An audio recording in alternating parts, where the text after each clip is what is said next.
ಪತ್ರಕರ್ತರ ಮನೆ ಕಳ್ಳತನ. ಹಾಡುಹಗಲೇ ಮನೆಯ ಬೀಗ ಮುರಿದು 14 ಲಕ್ಷ ಹಣ, 95 ಗ್ರಾಂ ಚಿನ್ನ ಕದ್ದು ಖದೀಮರು ಪರಾರಿಯಾದ ಘಟನೆ ಜಿಲ್ಲೆಯ ಲಿಂಗಸ್ಗೂರು ಪಟ್ಟಣದಲ್ಲಿ ನಡೆದಿದೆ. ಮನೆಯಲ್ಲಿ ಯಾರೂ ಇಲ್ಲದ ವೇಳೆ ನೋಡಿಕೊಂಡು ಹಿಂಬಾಗಿಲು ಬೀಗ ಒಡೆದು ಕಳ್ಳತನ ಮಾಡಲಾಗಿದೆ. ಲಿಂಗಸ್ಗೂರು ಪಟ್ಟಣದ ಎಕ್ಪರ್ಟ್ ಸ್ಕೂಲ್ ಬಳಿ ಇಂಥದ್ದೊಂದು ಘಟನೆ ನಡೆದಿದ್ದು, ಪತ್ರಕರ್ತ ಸಿದ್ದನಗೌಡ ಪಾಟೀಲ್, ಶಿಕ್ಷಕಿ ನಾಗಮ್ಮ ದಂಪತಿಗಳ ಮನೆ ಕಳ್ಳತನವಾಗಿದೆ.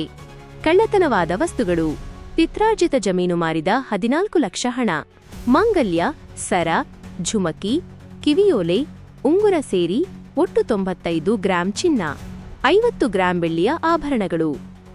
ಘಟನಾ ಸ್ಥಳಕ್ಕೆ ಲಿಂಗಸ್ಗೂರು ಸಿಪಿಐ ಪುಂಡಲೀಕ ಪಟಾಕರ ಹಾಗೂ ಸಿಬ್ಬಂದಿ ಭೇಟಿ ನೀಡಿ ಪರಿಶೀಲನೆ ನಡೆಸಿ ಪ್ರಕರಣ ದಾಖಲಿಸಿಕೊಂಡು ತನಿಖೆ ಮುಂದುವರೆಸಿದ್ದಾರೆ. ನಾವು ನಿನ್ನೆ ರಾಯಚೂರಿಗೆ ಮೀಟಿಂಗ್ ಹೋದಾಗ ಆಮೇಲೆ ನಮ್ಮ ಮನೆಯಲ್ಲಿ ನಮ್ಮ ಮಿಸಸ್ ಅವರು ಡ್ಯೂಟಿಗೆ 9:30 ಸುಮಾರಿಗೆ ಅವರು ಡ್ಯೂಟಿಗೆ ಹೋದರು. ನಾನು 7:00ವರೆಗೆ ರಾಯಚೂರಿಗೆ ನಮ್ಮ ಪತ್ರಕರ್ತರ ಸಭೆ ಇದ್ದ ಸಲಗೆ ನಾವು ಹೋಗಿದ್ದು.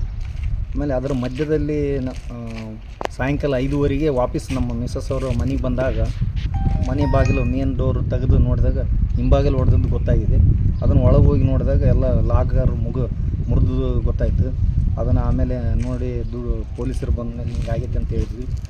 ಆಮೇಲೆ ದುಡ್ಡು ಏನು ಅಮೌಂಟು ಬಂಗಾರ ಏನೇನು ಇಟ್ಟಿದ್ವಿ ಅವೆಲ್ಲ ತಗೊಂಡು ಎಲ್ಲ 2 ಬೆಡ್ರೂಮ್ನಲ್ಲಿ ಕಬಾರ್ಡ್ಗಳನ್ನು ಮುರಿದು ಆಮೇಲೆ ನಮ್ಮ ಆಸ್ತಿ ದಾಖಲಾತಿಗಳನ್ನು ಸರ್ಟಿಫಿಕೇಟ್ಗಳನ್ನು ಚಲಪಿಲಿ ಮಾಡ್ಯಾರ. ಆಮೇಲೆ ಬಂಗಾರದು ಅಂತ ಇರ್ತಕ್ಕಂಥವು ಕವರ್ಗಳನ್ನು ಚಲಪಿಲಿ ಮಾಡಿ ಅದರಲ್ಲಿ ಇರ್ತಕ್ಕಂಥದ್ದು ಬಂಗಾರ ಬೆಳ್ಳಿ ಎಲ್ಲ ಸುಮಾರು 9.5 ತೊಲೆ ಇದೆ. ಬೆಳ್ಳಿ ಮತ್ತು ಬಂಗಾರ ಸೇರಿ 5 ತೊಲೆ ಬೆಳ್ಳಿ, 9.5 ತೊಲೆ ಬಂಗಾರನ. ಆಮೇಲೆ ನಾನು ನಮ್ಮ ಪಿತ್ರಾರ್ಜಿತ ಆಸ್ತಿಯನ್ನು ಮಾರಿ 1.5 ತಿಂಗಳದಿಂದ ನಾನು ದುಡ್ಡು ತೊಗೊಂಬಂದಿದ್ದೆ. ಅದನ್ನು ನಮ್ಮ ಮಕ್ಕಳು ಫೀಸ್ ಕಟ್ಟಬೇಕು, ಆಮೇಲೆ ನಮ್ಮ ಖರ್ಚು ವೆಚ್ಚ ಮಾಡ್ಕೋಬೇಕು. ಉಳಿದದ್ದು ನಾನು ಮತ್ತೆ FD ಮಾಡ್ಬೋದು ಅಥವಾ ಫೀಸ್ ಕಟ್ಟೋಕ್ಕೆ ಏನೋ ಅನುಕೂಲ ಮಾಡೋಕ್ಕಂತಂದು ಮನೇಲಿ ಇಟ್ಕೊಂಡಿದ್ದೆ.